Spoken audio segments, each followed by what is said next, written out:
Hello, lovely dance people, and welcome to David's Dance Podcast. I'm your host, David Evans. Today we have a movement artist and hip hop head.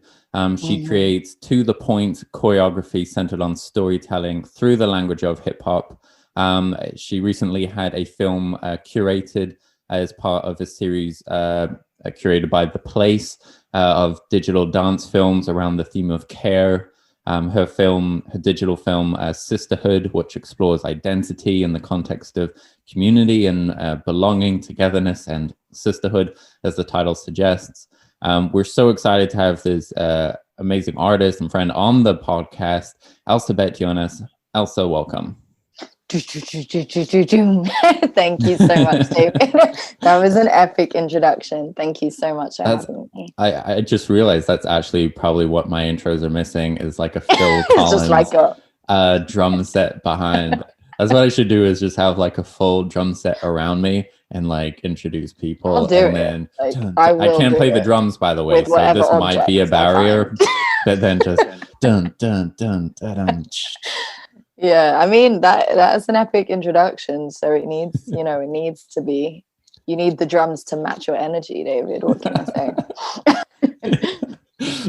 People are like, why is this podcast not making any money? And you're like, I'm spending like $1,000 like each time on this professional drummer, session drummer I'm paying. Why does it have to be live every time? yeah, to play behind me. Yeah, and it's not even a clip, it's live every time.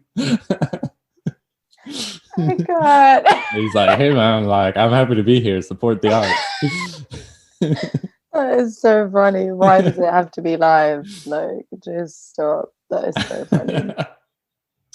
Oh man, thank you for that introduction. That was really lovely. I'm super happy to be here. No worries. Awesome to have you on. Before I introduce you, we were talking about the Ducky Club for over 60s. I've been like really interested, especially, I know this is, it's more than just dance, it's also the social aspect as well, but really interested recently with like the role of dance in working with older people, especially.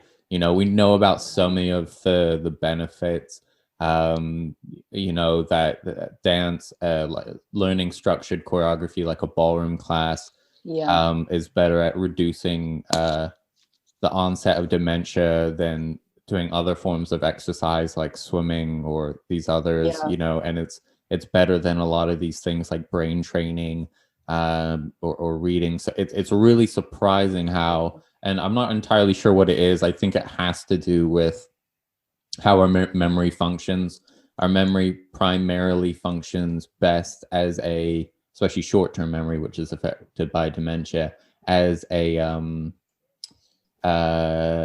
spatially anchored, and having to remember choreography, remember patterns, is kind of working that memory muscle in the context in which it's meant to be used. And the same goes with language. We know learning a second language like also has a massive impact on the onset of dementia, and is better than doing those, brain training and just reading or doing these other kind of, that's really, intellectual exercises. And it's a lot of, because those things are kind of a natural part of how we would use our memory. And also they're tremendously difficult, to do. And they are real brain challenges, for anyone who's tried to, like I'm trying to learn a second language, French, as an adult, and, it is an uphill climb, and I really wish like I had like a second language, as a child, because then you at least have the experience of what's that like. And, we know if you learn a second language as a child, you're more likely to be better at sort of lateral thinking, and that sort of ability to learn that more languages is already kind of built in. Anyway, I'm getting all over the place. Like my kind of point is like I find it so interesting, like how important and crucial dance can be, and how impactful and wonderful it can be for older people. 100%. And I think that so just to say, like with Ducky and the Posh Club, it's only something that I've been sort of involved in the past year, maybe just over a year. Yeah. And it was Azara McGee, who is also, you know, a dancer and breaker, and you may actually know her, David, but she has been working with the Posh Club for a really long time and is very committed to, you know, the Posh Club and the guests, and just it as a kind of, I guess they're not a charity, but as an organization. And what really she's felt out of it, and also what I've been able to see, so the stories she'd tell me before I attended, and then the stories that have really much been, I mean, they've very much been affirmed through me taking part and seeing these beautiful guests, is that there is such a desire for these individuals to be able to express themselves through dance and through music and through just like social interaction. And I you know, I definitely put up my hand to say that I had like I guess not an ignorance to it, but it was just not something that I was tapping into in terms of thinking about regularly enough. You know, thinking where about what do you mean?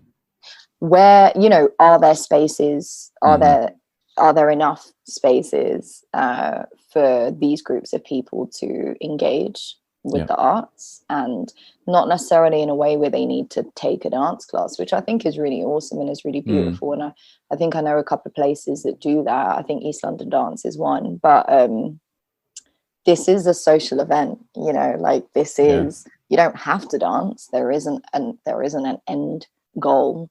It's not a class that you need to engage in. And so I think it's slightly different in that way, that there isn't that mental focus for them to have to, you know, engage in a certain discipline or to learn a certain skill set, but it activates another part of their like aliveness and their consciousness that comes from just the pure, you know, the will and the desire to get up and move. And they do, like, there's a massive dance floor and they dance, trust me.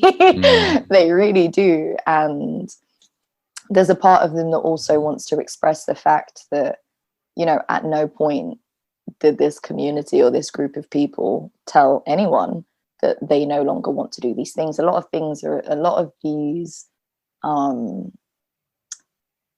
things are assumptions that we've projected onto them, and I say we, just as a society, that have been projected onto them. And I think the reason I say I'm also ignorant to it to some degree is that, of course, there is the understanding that there may be injuries, or there may be certain, you know, in terms of mobility, there may be limited, but that's really not the case for most of them. And whatever limitations exist, they still want to move within those limitations, you know, rather than having this kind of umbrella concept kind of just placed over them that, okay, well, if they're over 60, they'd rather sit down and have a cup of tea. Like, yeah, maybe. But, you know, but there's also a ton of them, and I would argue the majority, that want to engage in dance and music. And it's because of the social connection that it brings, but it's also the physical mobility that it encourages. So speaking to them during lockdown, and, you know, we've been doing, like, when we were allowed, we were doing like doorstep visits. When we were not allowed, we were sending them out care packages. And when, you know, money ran out, we've been doing phone calls to check in with them. And one thing that's become really apparent to me is that the lack of mobility has been what has been very detrimental to their health.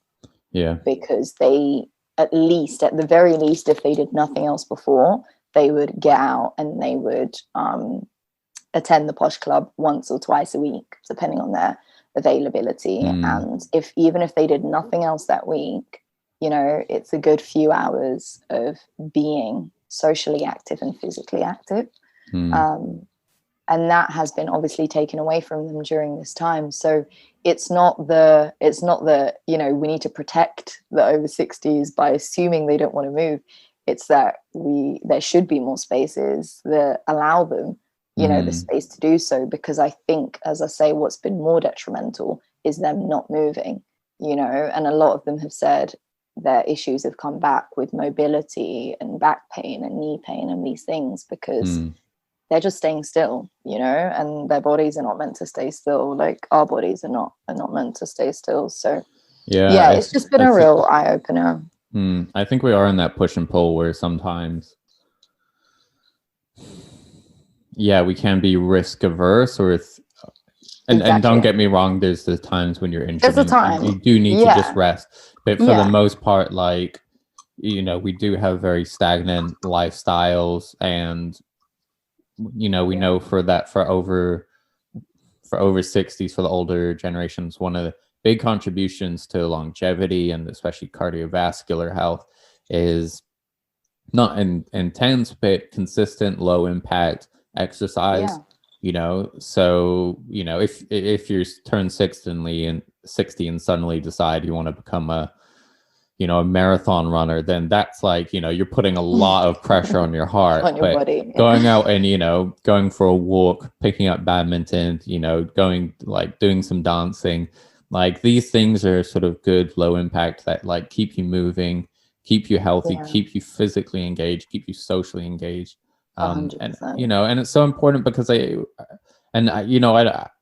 don't blame you for this. Like, I see the same thing, like this tendency everywhere. Our society is really segmented, and it's really easy to end up spending all your time with just your own peers and age group. Totally. Or people who are going through exactly what you're going through in your life right now. You know, whether that's, you know, you're a kid or you're a student or you're a working person or you're a parent, to end up being in that situation where everyone you hang out with is a student, everyone you hang out with is a dancer your age, everyone you hang out with is a parent, and you know, and it's important to have that like kind of diversity. And also because for a lot of our care of our older generation, we've outsourced a lot of their care, which in some ways is good to have that extra support so that burden isn't so heavily felt upon families.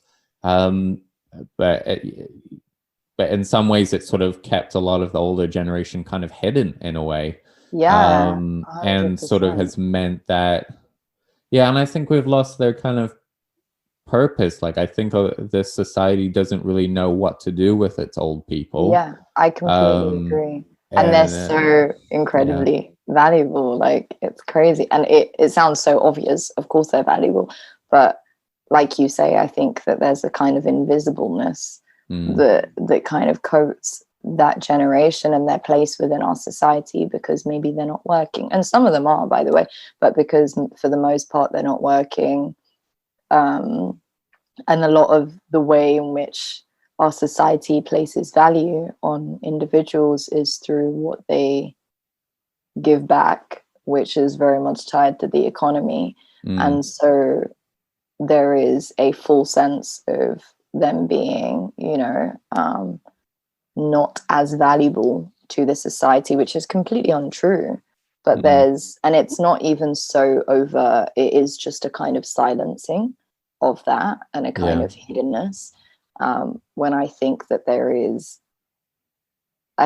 such a joy in bringing them to the forefront, because the wealth of experience and wisdom and joy and desire to be socially active and very much alive within themselves and within their community, it's there. Like, you don't have to look very far.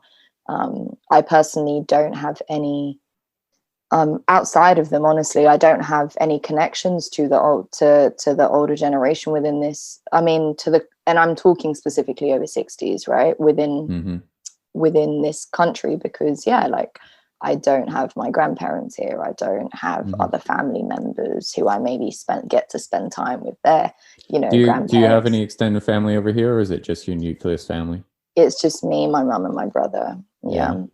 So I don't. Same I didn't really grow up with that. You know, I didn't grow. I know some people are very close to their grandparents, or maybe, maybe it's, you know, being around close friends and they get to spend time with their grandparents, and so there's just like a natural connection to at least spending time with somebody of that age group, which is something that I completely lacked and lack at the moment. And so it felt very much like a new space to be in, just holding conversations and making new friendships in that way, I think.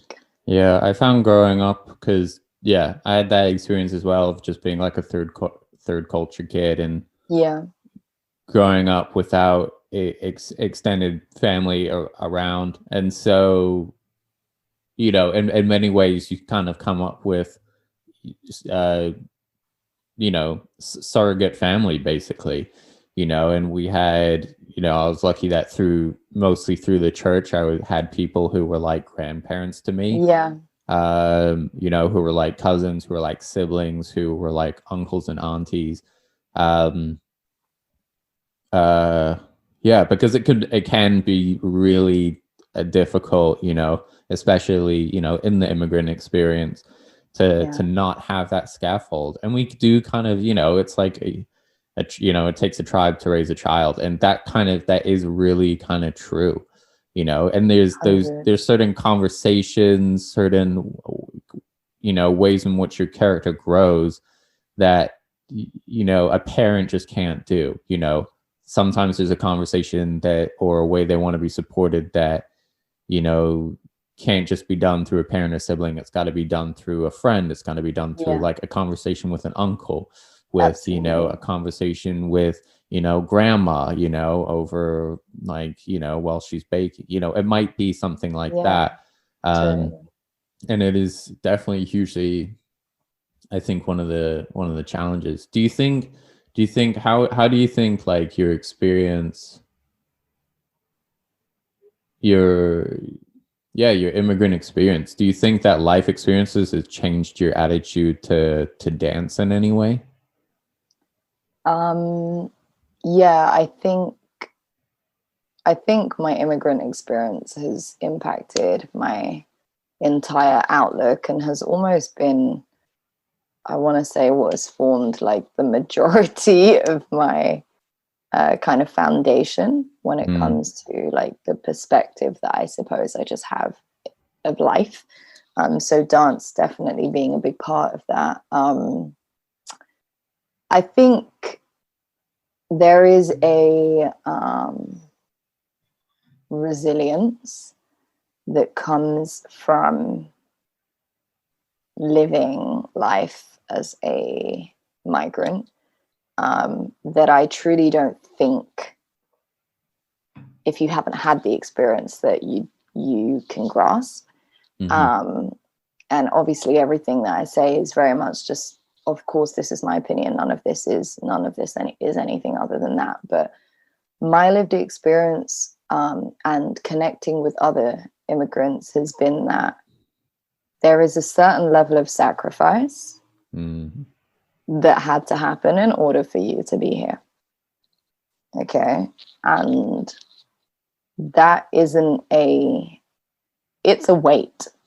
Yeah. Like, I'm not going to sugarcoat it. It's a weight that comes from being an immigrant or being the child of an immigrant. And you don't forget that sacrifice, was made in order for you to ... And so when it comes to choosing a profession that is not what your parents had in mind, or that is not what culturally feels like a successful, career choice or career path, there is a friction that occurs between your desires for yourself versus, the expectations that perhaps your family or your parents or your culture or community has for you. And I think that friction can either break you or make you, without being too cliche, in the sense that in order for you to still take the path that you want to take, just because that friction is tough. It's a really tough friction to feel, and it's a really heavy weight to carry. But I think in order for you to still go down the route that you truly wish to go down, it will make you, it will make your resilience, it will craft your determination. There is and it's not about proving people wrong. It's about making the sacrifice worth it, you know, because ultimately you still want to honor that, even if it means choosing a different path, or, you know, maybe your choice is looking quite different to what your, say, parents had in mind. So I think, you know, naturally with dance, I fell into dance quite late, you know, compared to maybe what I feel others around me have. And I didn't study dance, etc., but there has been a very clear decision that I made when I made it against that friction. That was a weight, but it was a weight that I was willing to carry, and a weight that I was willing to basically risk in order to make it happen. And it drives you. It's either going to weigh you down or it's going to drive you. And I'd like to think that for me, it drives me. Yeah, I totally agree. I think hard choices really drive hard work. And and there is a really different attitude and hustle I see in dancers that have, and it's fine if you don't,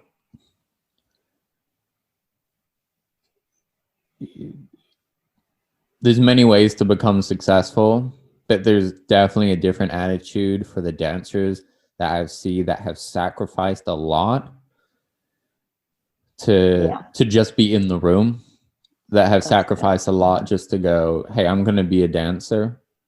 And that's not the popular choice. You know, there's a lot of other careers that are just more stable, that are going to be more popular with family, that are going to be more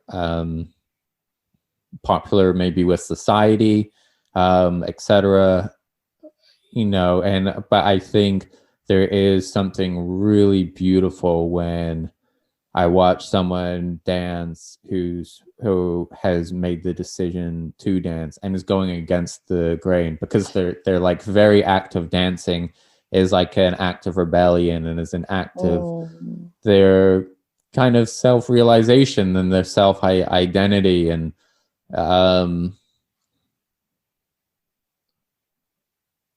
you know, and you know that dance must really be this person, because it counts, because of the cost there. It's one of those things where, like, I think you can always tell a lot about someone by, and whether or not, like, how much, where their values are, really by their actions and by what they're willing to sacrifice, really, you know. You know, this is why, and it's a very different example, but like, and maybe it's a little bit crazy, weird territory to be talking about, but like, talking about like trans people, for instance, like, you know, and people who talk about that as frivolous. And I think, you know, regardless of what you think, like, if someone's willing to change their body, to physically alter their body or take hormones and change their physical appearance that drastically, like, they really believe in what they're doing, you know. And like, you know, a lot of those people face a lot of persecution and, you know, a lot of cruelty. And if you're willing to like go through all of that and still be the same person, then you really believe that, you know. 100%. So, you know, regardless of what you think, there's that conviction there. That's kind of like a weird analogy, but like, you know, and I do see it, and I see successful dancers, successful people who are, you know, like totally supported and backed, you know, and that's how they get there. And then I see others who their journey's defined by the struggle against the tide, you know, and that's also beautiful. So that's really beautifully put, and I completely agree. I used to feel so you know, growing up, I used to feel super envious of, like, my first boyfriend who I'm not going to name, but is an incredible dancer within our community and an artist. Do it, name him. His, you know, just the most supportive family. And it was mind-blowing to me, you know, that there was this, you know, and from a Black family, you know, Black cultural background, and just the support and the love that was poured into his choices was so mind-blowing to me. Like, in the best way. I thought it was incredible, but it was a mix of, like, you know, wow, I wish I had that, like, and there was a real envy, like in a very innocent way, but there was a real envy of, like, why, you know, like, why can't I, you know, maybe if I had that, maybe if I had that support, that family support, and that community support. And it wasn't the kind of support that was like, yeah, do what you want. It was a genuine investment, you know, like, and of course that's down to the individuals, and I know that through maturity, but at the time it was very much like both the disbelief. There's such a big difference between, like, that kind of permission, being like, I'm okay with this, and being like actually supportive. And it was one of the things it was one of the things that for me, like, with my wife Jess, was like a massive plus, was that for you know, other girls that I had seen and other people, that most of the people in my life at the time when I was starting taking dance really seriously and, like, thinking about it as a profession, were like, oh, that's okay. They're like, that's cool. But they weren't like go. They weren't like really excited. And, like, Jess was genuinely so excited about anything I would do. She would be like, that's amazing, honey. Like, that's that's so great. I'm so proud of you. You know, you got to find those people, you know. 100%. It might come 100%. Through different relationships or different whatever, but, like, you got to find those people who, you know, get that fire going. Exactly. And of course, I am not entitled enough to think that, you know, anybody that's in my life should be that way. Like, I don't, of course, I know that not to be the case. But I think when you're young, there is an expectation of that, especially from family, you know, and when that doesn't show up, because there's an expectation, of course, and a dependency, right? But I think growing up and having seen examples of that was also very empowering. Like I say, it was a mixed bag of, oh, I wish I had that. Why can't I have that? But it was also really predominantly, I'm so happy for you that you have that. And I can see how that love and that support and that investment has really been a huge part of your development as a dancer and as a creative. And of course, he's just an incredible creative in his own right, and his own kind of skill set is very high. But I know what love and support has done for me, you know, like in other areas of my life, but also in dance. And so I can only imagine, you know, from a young age, that being in place, what that could have done, or what that did for him, for example, you know. And this might be a little bit presumptuous, but, like, was this part of your inspiration behind Sisterhood? So just to explain, like, for the audience, you created Sisterhood a few years ago, which is this short film that begins kind of with a conversation and then leads into, like, hip hop dance with you and two dancers, two other women, and and the whole thing, like, is kind of musing on identity and community. Was that kind of tied to that feeling of, like, hey, this is my dance people, this is my tribe, this is, you know, my people who are backing me up? What was your thinking behind, you know, the title and wanting to explore that theme? Yeah, definitely. I think it is interconnected. With Sisterhood, I initially was very inspired by the track that I used for the original video, which was Willow Smith's female energy. Mm. And as you say, it was initially created in 2017. It wasn't actually created as a video to begin with. The movement came first, and so it was for a performance.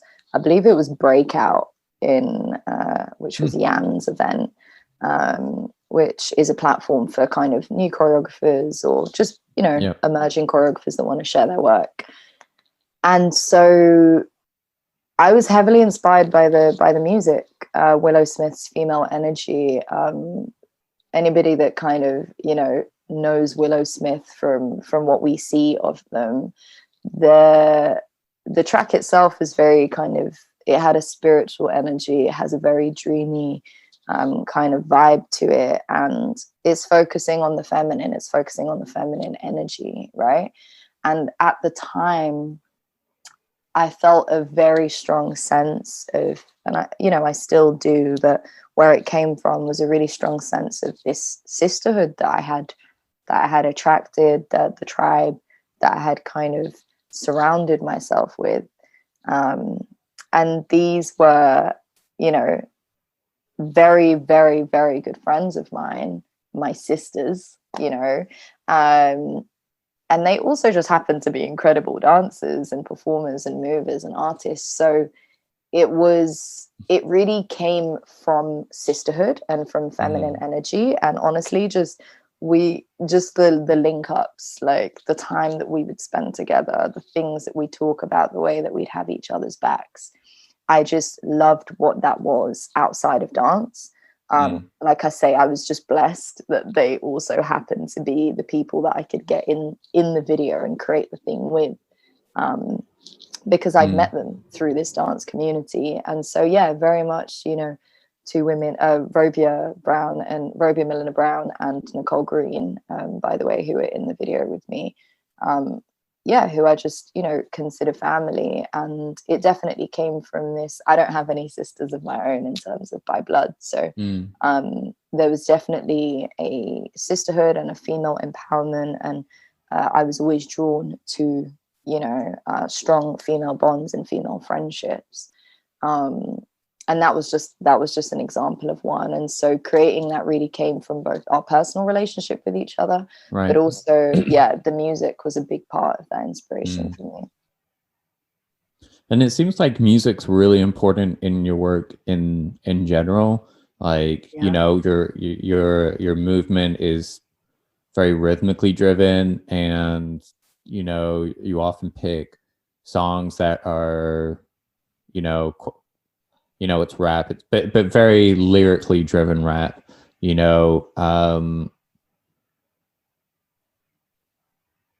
where does music sit for you in terms of inspiration, and, what do you look for in music? It might be not conscious. It might be just like a feeling, but when a song hits you and you're like, oh, I got to make choreography to the song, like, what is that? What are you vibing with? What kind of music just like gets you going, do you think? Content. It's the content for me. It is. You mean like the lyrical content? The lyrical content, yeah. I obviously it shifts and changes in terms of like genres and stuff. So I won't even try to nail that. But it's always been the lyrical content for me. Like, obviously I have to naturally connect with the vibe of it, but that doesn't feel like a conscious part. Well, the conscious part feels like the lyrical content. And I don't mean that the lyrics have to be like, it's not conscious rap necessarily, come on, like, I freaking love music that in some ways is very problematic. Hello, hip hop, but we're not even going to delve into that for today. But yeah, I have to have connected to the lyrical content of it. The reason why, anyone who knows me knows, like, Jay used to be J. Cole obsessed, like, not so much anymore. Still love him to bits. He hasn't released that much in recent years, has he? And I wasn't a massive fan of the last album and whatever, but But I used to be extremely like, I feel J. like that Cole, J. always Cole. happens with rappers though. I You know. know, it's like first, second album are always like dope, fire. And then like once they kind of hit success, by the time you get to like the fifth album, you know, they go from like rapping about the streets to just like, you know, rapping about money and hoes and like all the trappings of success, you know, and suddenly you're just like, this doesn't, you know, it was so, you know, yeah. I mean, I don't know. I haven't listened to J. Cole's recent stuff. It's not, but his early stuff was so personal, and you know, even think about like, I don't know, like Jay-Z, for instance. Like his early stuff was so like storytelling driven, and just like, and that's what it dope, and felt really grounded.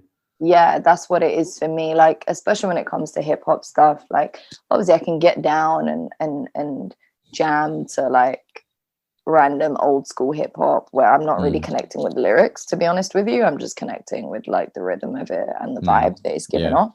But if it comes to me creating choreography, no, it's very likely that if I'm inspired enough to create, because first of all, I don't choreograph regularly. When I had to teach every week, I would, and that was a good challenge for me. But I wasn't super connected to the tracks I was choosing. The tracks that I choose for when I want to create off my own back, like whether it's a concept video or it's just a choreography that I feel like creating for something, they're very consciously chosen. Like they're very intentionally, I should say, not consciously, they're very intentionally chosen because I've connected. It's very highly likely that it's because I've connected to the lyrics first and foremost. I think I always had this conflict where it was, I choreographed to the music I like to listen to, which sounds really obvious, but it's not. And what I mean by that is like, there's plenty of times where I've thought to myself, this track is not actually very complex. So it can be quite a basic, maybe like rhythm or beat structure or whatever. And I want to challenge myself choreographically, and the track doesn't match up. Does that make sense? Yeah. But I prefer to just choose music that I genuinely like, that I may just listen to when I'm chilling. And so there's always been a bit of conflict of interest there within myself, because I'm like, I should really challenge myself with a more complex beat, maybe, right? Just to see if I can like level that up. But it just doesn't feel right. I just don't want to do it. I don't care. I want to. I just don't. That I is really a great don't. example of the ways in which like music can be not just inspiration, but also like a creative constraint in a way. Exactly. You know, and if you're making dance and movement that is very musically driven and quite precise and on the music, then that music can be, you know, challenging yourself with new forms of music, and can be ways of finding new ways of moving. Like, you know, I know that as a freestyler, or, you know, even in choreography, sometimes you do like choreography to one track and then you just switch it up, do it to a slightly different track. And it's like completely different choreography, completely different movement, because it can be like such a different vibe and intention and feeling and performance that comes like from doing it to a track that's, you know, even just a little bit of a different vibe. But yeah, that's interesting. We haven't talked like loads actually about music on this podcast, but you know, I think it can be what limits. To be honest with you, I have had quite a shift in, I guess, where my foundation is in choreography, right? And like having come through like crews that have been choreography focused. That is a part of my dance and my part of, I suppose, a part of my approach to dance that I don't think I want to be rid of, or I don't think I can get rid of. It is very much ingrained into the way that I approach dance. But having said that, there's been a huge development over the last few years, where I'm not a beat kill dancer. You know what I mean? If I was to freestyle, I'm not trying to kill the beats. I promise you. It's just, no, it's not going to happen. And that's what's interesting. But at the same time, there is, as you say, like, especially if you look at my older choreography, there is a very intentional focus to, of course, be on the music or to highlight certain parts of the music. Where I say I'm not a beat kill dancer is I wouldn't intentionally, like I just said, pick a track that is really complex in order to create choreography that showcases every beat within that, right? And that I can hear every beat within that, which I think is some people's focus, and that's obviously absolutely fine and is a dope way of creating. It's just not the way that resonates with me, and so I don't. But yeah, there's been a huge development and a shift, you know, after that, especially because for me, it's like I say, it's content in terms of lyrics, and that's connected to my desire to tell stories. You know what I mean? Essentially, that's why I think that's where that stems from. It's very much about storytelling. So I'm either going to pick a track that literally expresses what I'm trying to say, or in some ways complements. Maybe there's certain things that are mentioned throughout that I think complement what I'm trying to say through my movement. But it always has to aid whatever story I'm trying to tell. And I think I've moved, probably, this is obviously very generally speaking, but I think I've moved from choreography like towards wider, broader, you know, forms, more abstract forms of storytelling, like over the last few years. And so I don't feel, as I say, as drawn to a boom boom cat, you know, on beat if I'm trying to really say something. It's, and a lot of that's editing in a way, you know, in terms of and it's choreographically making choices, you know. And I think one of the things that as a choreographer can be the hardest thing to do is to do something really simple on stage and just let it breathe, you know. And it can be a thing that takes a while to learn. It's just like finding a moment, a feeling, a rhythm, or whatever, and just letting it kind of exist and breathe, you know, so that the audience can process it, because there is definitely a thing of an audience needing time to just process things visually, or, you know, sometimes it's nice when you do have those things where it's just like an onslaught, you know, where it is visually intricate, visually complex, and you see one thing and then you're in the next moment before you quite go like, what was that? But also sometimes it's nice to have a moment and just like let it sit and kind of resonate with the audience, you know, as well. And just make, you know, choices even musically about what things you want to highlight. And like you say, you know, you don't need to hit every beat. You don't need to do all of that. But it's kind of more like, this music gives me options. I can highlight this aspect of it. Draw, you know, maybe I'm drawing into the bass line, then this section's more lyrical, and then this is, you know, more rhythmic, this is melody, you know. Absolutely. And I think that is how I view it. I just view it as it gives me options, and again, nothing to do with what is even, it's not even about preference, because as you say, I can sit there and completely enjoy, you know, and really love a performance that is choreography beat kill, you know, done really well. It's just what resonates in terms of my own creative approach, and what you've just described is just where I'm at, you know, and where I've been at for a few years, to be honest with you. You've been with kind of film, and, you know, I know film has been really important, especially with kind of lockdown and like the opportunities emerging out of that. One of the things I really enjoyed about your film Sisterhood was that it felt like it was a scene about an hour into a full-length film, like, and it really speaks to the kind of the connection that you have with your friends and your fellow dancers in it. You know, I mean, it's about sisterhood, but your relationship, you know, there's these images of you talking and laughing together overlaid with your conversation that I'm like, if you got 3 actors and try to replicate this, it would be really difficult to do. Like it would, because that connection's really hard to fake, you know? It's really hard to act that. And the depth of it, you can tell there's a lot behind it in terms of your relationship and your story, which is why it felt like we were kind of, and I really enjoyed this aspect of it, coming into the middle of something that was already taking place, already quite deep. which I also think is just like a really crucial part of what makes a really successful short story.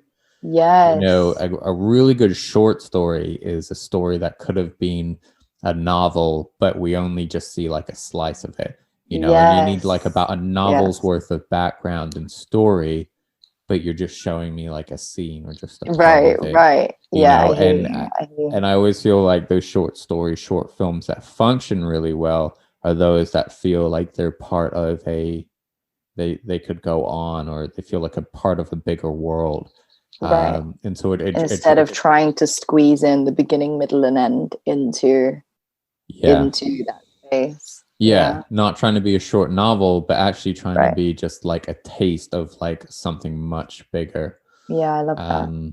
I love that. You know, which I really felt that like your film did, and you know, a lot of your kind of short films do explore that kind of element of just more kind of stuff that's more acting, more visual, not necessarily dance.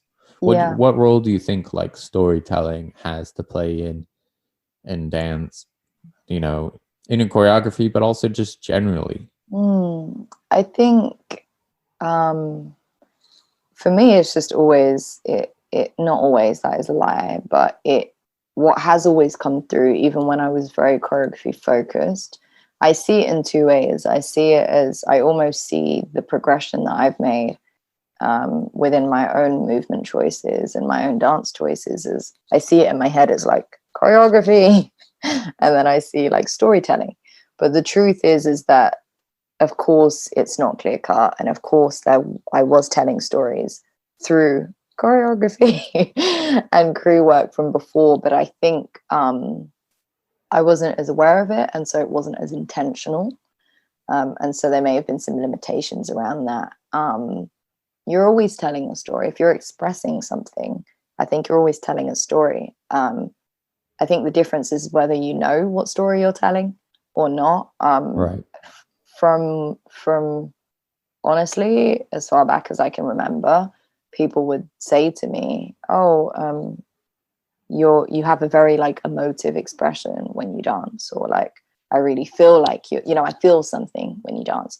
And this could be just like straight up choreo where I've just think the track is dope, and there's an element of I just want to hit up this track because I like the track, and so I'm not thinking about telling a story. I'm just creating to the music. But then, of course, the music I would choose would be storytelling, and so it's, again, I wasn't intentionally doing it, but it existed anyway, right?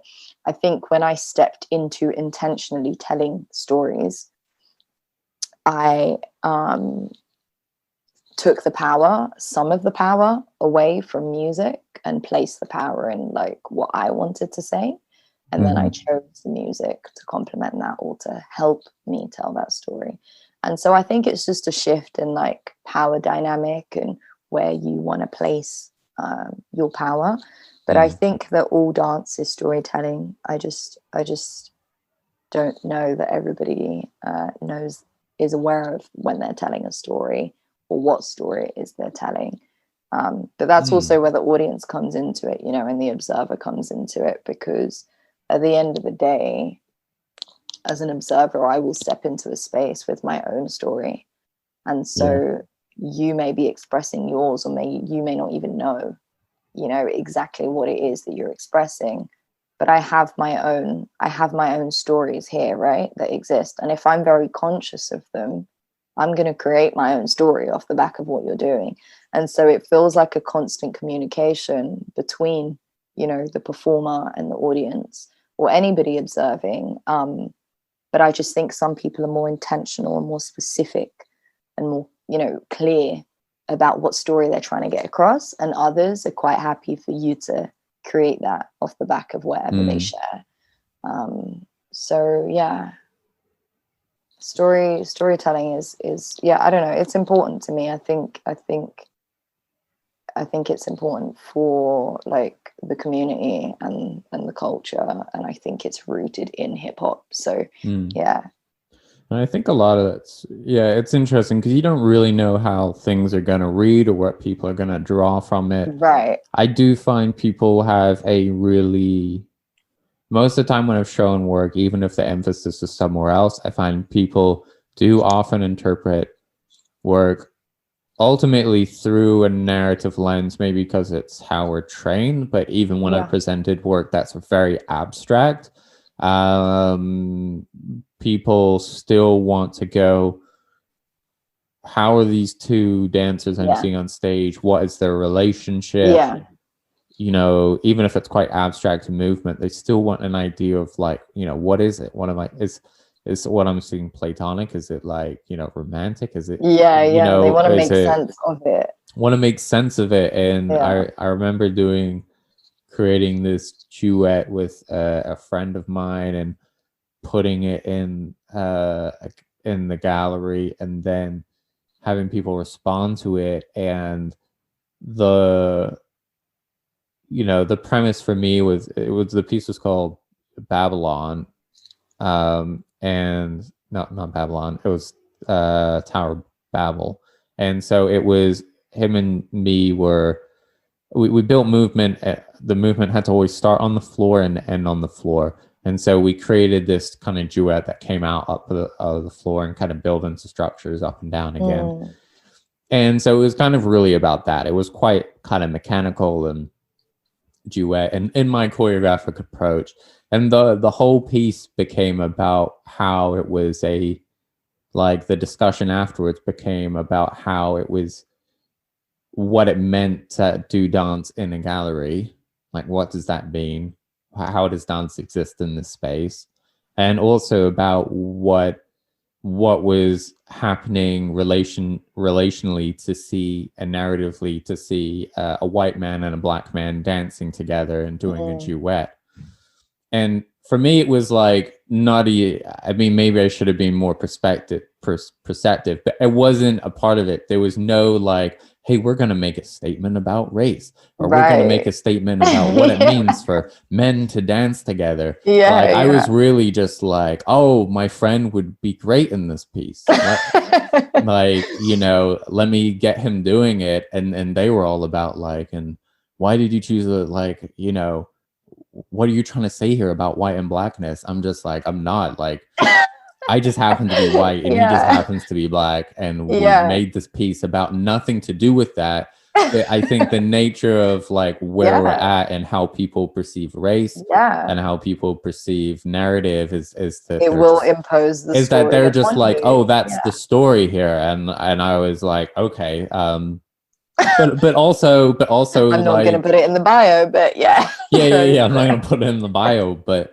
also like that's where the story is for them, and you can't, you know, control and where that's people's true, attention's and that's going. a true story. That's a valid story, and it's also really interesting like where those stories go, you know, and it shows a lot about like our perceptions as a society and the kind of just social context, right? Like the social context that we bring as an audience member to work. That's a really good example, honestly. And I think that's exactly what I mean by whether or not you're intentional. The only difference I feel was whether or not you're intentionally telling a specific story. But I think, you know, in your case, you weren't. But it doesn't mean that you weren't storytelling to somebody else. You know? It doesn't mean we weren't telling that story, right? Even though we weren't trying to tell like that story. a mind, you know, trippy as hell. But it's very valid, and I think it's very true. And you know, when you're telling a story, you're not telling a story. Like what? Yeah, but you're telling a story, David. Yeah, so. That was just a very good example. That's exactly what I mean by that. Oh man.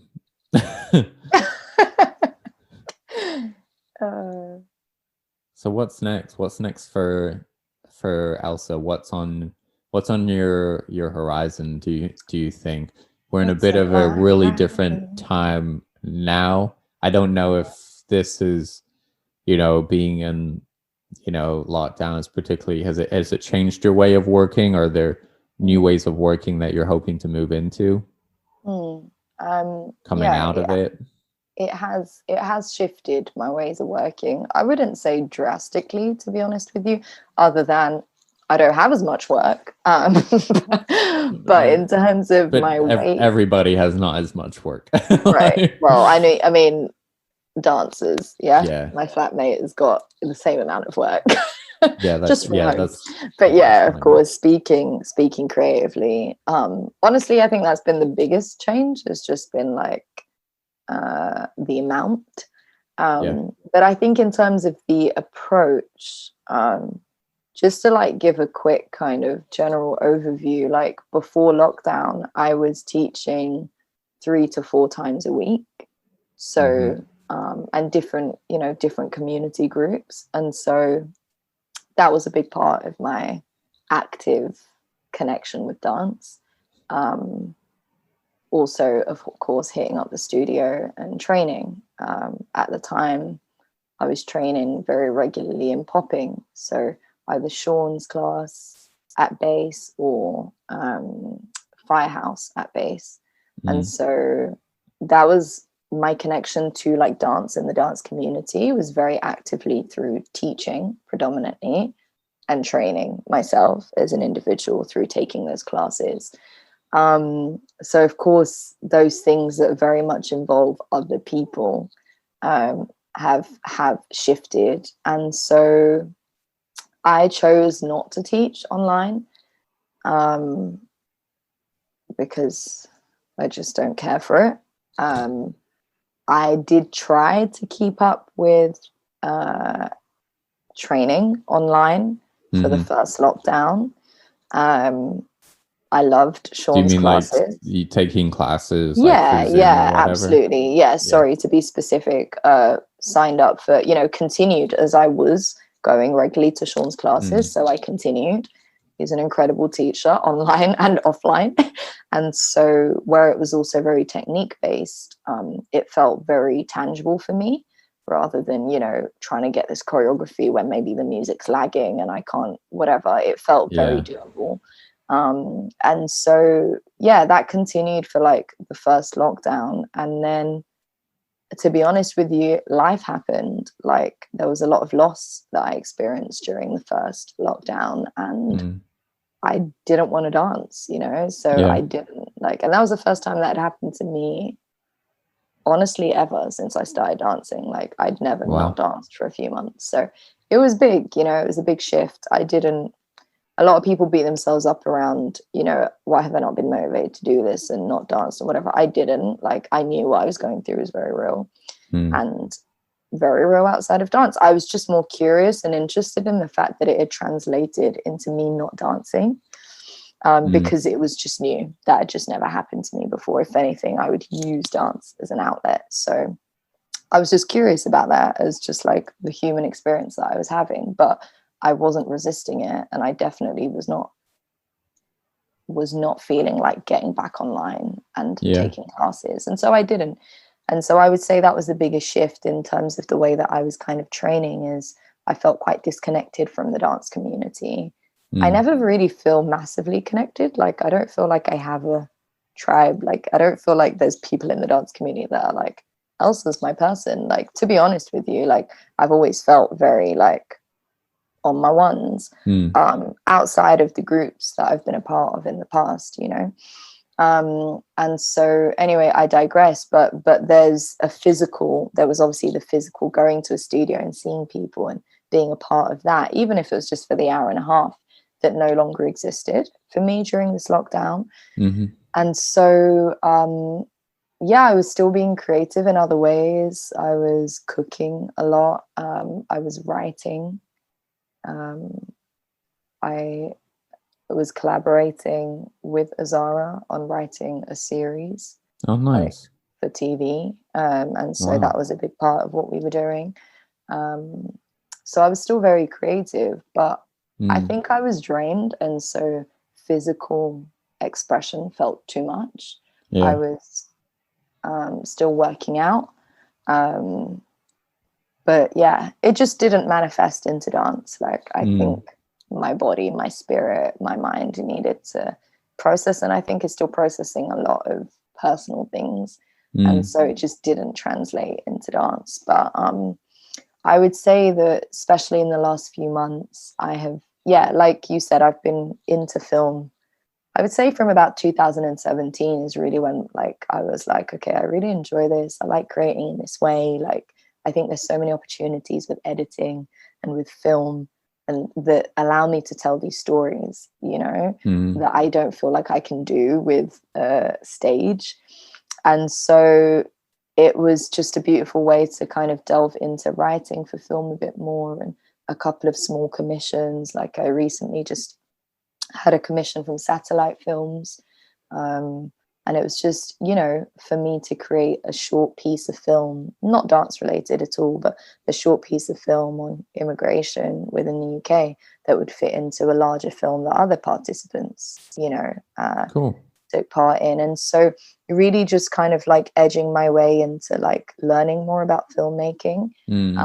I haven't had the best experiences with collaborating with filmmakers, and I say in terms of like videographers and cinematographers. And so I'm very keen to be able to do it myself, or to be able to attract people that really understand what it is that I'm trying to say. And so it's just been a time of learning, and I'm enjoying film. I'm new to it, like I'm saying 2017, but I haven't been actively filming my own stuff or editing. And so this has been a really good time for me to learn how to do that. And that's what I'm learning at the moment. In terms of what's next, I think expect more film stuff. I have recently been accepted for the Barbican's Creative Lab. So hey, thank you. Congratulations. So, thank you. So that won't be film, but that will be dude, that's huge. Oh, thank you. So there'll be a new project. I'm sure if you know me, it's either community or it's film, or it's community and film. So it's very likely that hopefully will be what's next in terms of a new project. It will be community, because so what will be the output of that?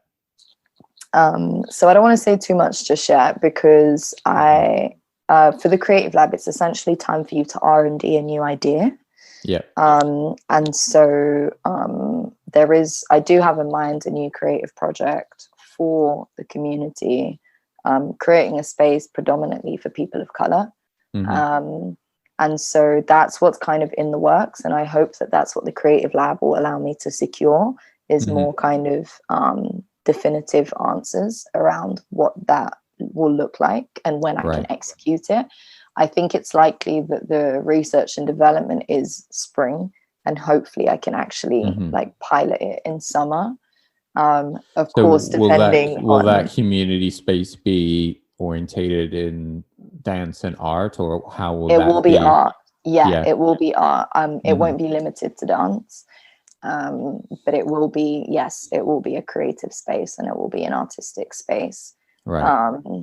Again, the details are very loose at the moment, hence the lab. That is what I will be using it for. But it will be a community project, and it will be for people of color. And that's going to be so good. So if people want to like check that out, where's best for them to find out? Where will you post information when people can come check it out and all of that?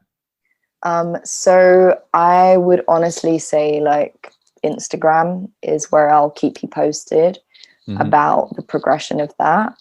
So I think you've got my Instagram. So we'll drop it in the link below. I'll let you share that.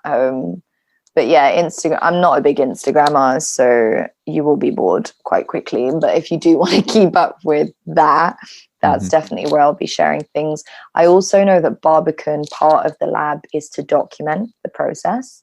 And so I do believe that the Barbican website is also going to have a segment for that. So I think it's called like Open Creative Lab. And so that would be another platform that you can check out, not only my progress, but anybody else that is on the Creative Lab, what they're up to. But I would argue that those are the two best places. I created my website in the first lockdown following a YouTube tutorial. So the Your likelihood website's great, by the way. Oh, thanks. I really like it. Yeah. It's well formatted. It's like visually appealing. Like it's not too much. Like it reads really well. You know, like a visual, a quote, some, you know, a link. It's, you know, it's not too much. Like I really like how it reads. I really didn't want it to be too much. But also I'm very like, when I have to update it, I'm already over it. So that's why I'm like, I'm the same. Like I've done some work recently. I need to update my website, and that's the only thing with websites is that they are. They do operate in a quite archival kind of way these days. They're not. You don't drive traffic through your website. You drive it to your website. And it is kind of really just kind of an archive and more information. Exactly. You know, because who's getting business through the website? Absolutely nobody. Because I know I'm not. Yeah, everyone's getting it through social media. If you want to look. But it is a really useful, like, kind of read more about kind of. I agree. And I think I only bring that up to say that I doubt I'll be updating it ASAP with the Creative Lab stuff. So social media will be a quicker way to do that. And of course, Barbican's website. But yeah, I agree. Like, I'm super happy that I created that website. I'd been meaning to for ages to pay someone to do it. And then it hit lockdown and I was like, I'm just going to figure this out on my own. And so, yeah, super useful. So if anyone out there is thinking about whether to do it, just do it.